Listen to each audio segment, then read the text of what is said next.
Hey there. All right, so I just wanted to talk a little bit about recording equipment and its plug-in counterpart. So obviously, there's a lot of plugins out there these days, okay?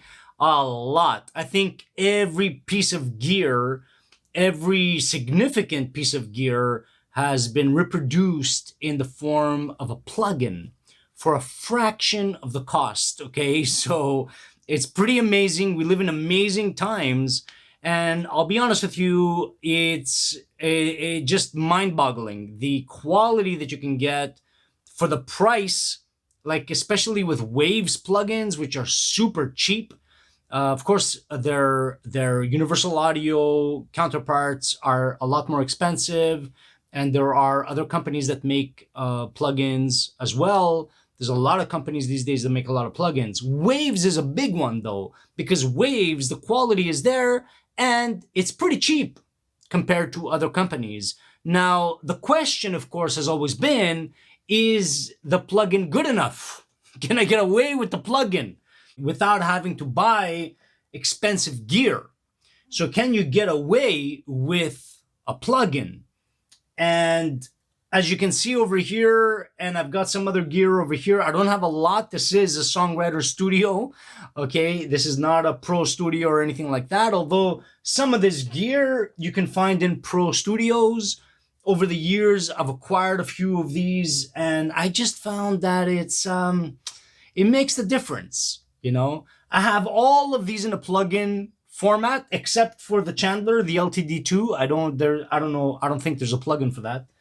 But the Distressor there is, the 1176, there's, I don't know how many companies have made a plugin out of this thing. It's not even normal. The 6176, I think there is as well. And the a Little Freak EQ by Empirical Labs, I believe, also has the plugin. I don't have it. I don't have that plugin. But I have tried that. I had an LA2A as well. And I have the plugin. I had the hardware, the plugin. So, and I did a shootout for myself. I don't really do shootouts. I've done a few shootouts, but I don't really do them on this channel. It's not, it's a songwriting channel. So I don't really do shootouts, although I've done a few. And I've got one more, actually. I haven't finished editing it. But I think it's the 1176 and the 6176. Okay. So, because according to Universal Audio, it's the same. It's the 1176N. So that's the 1176N here, this one, right? But the 6176 is supposed to have the same compressor in there.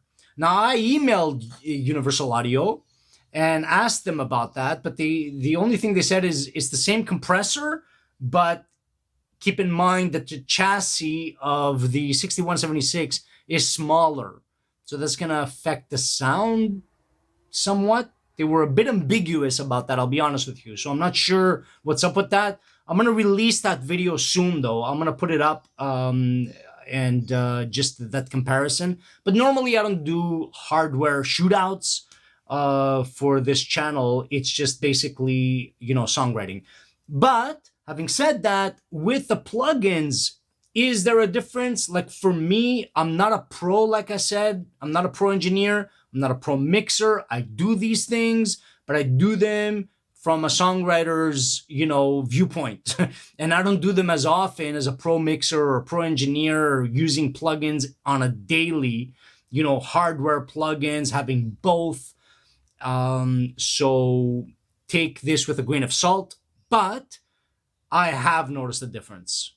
So with my 1176, this piece of hardware here, I put a vocal through it and then, split it so that I have the dry signal, the straight up signal, uncompressed, going into my converter through the Neve over here that I have and into the DAW that I use, which is Reaper, and put the 1176, the Waves version that I have, I put that on it. It ain't the same. Okay, something's missing. And in my ears, okay, it's missing in the low end. That's where it's missing. There's something going on in the low end that is not recreated by the plugin. It's very close. Now, I've heard a lot of shootouts, and I've listened to a lot of interviews of mixers and stuff because I'm very interested in the subject. I studied audio engineering at some point, and I really loved it. Like I said, I'm not a pro or anything, but I love the science and stuff behind it. And the pros are, it's up in the air. It seems like with the real deal, with the hardware, that it does make a difference. Okay, especially when we're talking about over the course of multiple tracks. So we're talking about a whole project. You got a bunch of tracks and you're running hardware through everything, or even better, you're going through a mixer. Chris Lord Algae, or Algae, I'm not sure how you pronounce his surname there, but he swears by it. He uses an old SSL that he loves, and that's it for him, right? Where you have, Andrew Sheps, that was a gearhead up until, I don't know, a couple of years ago, 3 years ago, whenever it was that he transitioned in the box.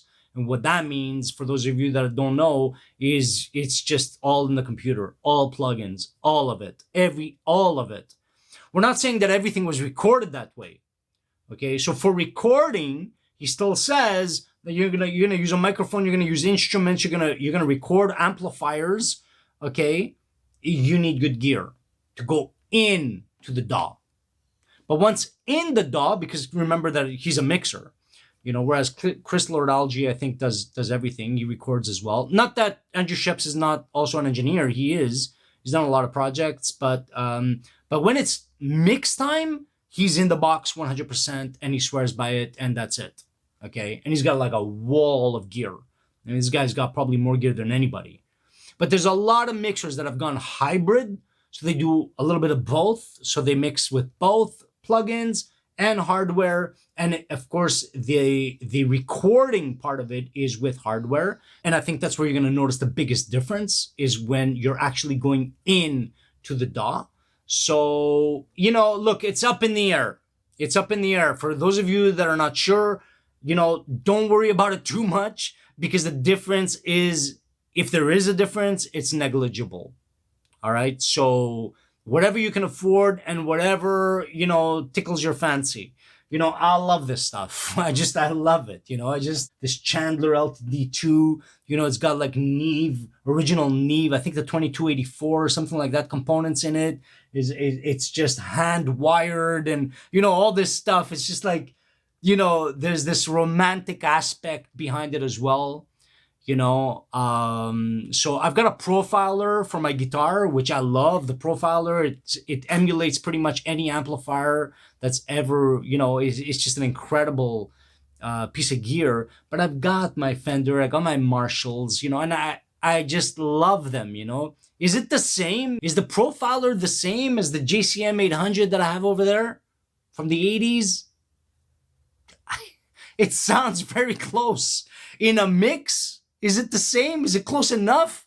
Yeah, it's close enough. Okay, for me, and especially for my purposes as a songwriter. Okay, and putting out demos, although they are, I want my demos to be high level demos, very high quality. Okay, it's more than good enough. So anyway, guys, that's my 2 cents on gear versus plugins. What are your thoughts? Leave them in the comments. Let me know what you think, and I'll see you next time.